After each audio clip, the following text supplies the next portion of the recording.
ลูกเอาลูกขอโทษอะไรเนาะ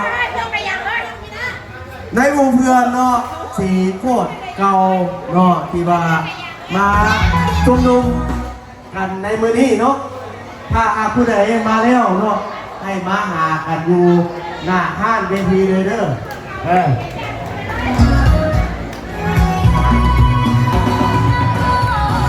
ในช่วงเวลานี้ก็ว่าเป็นอย่างเนาะขอเชิญสหายก้มขึ้นมา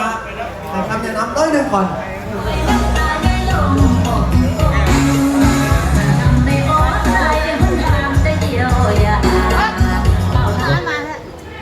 ครับขึ้นมา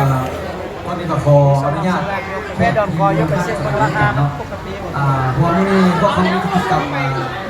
บรรดาชิดเก่าสีโคตรรุ่น6รุ่น7เนาะได้มา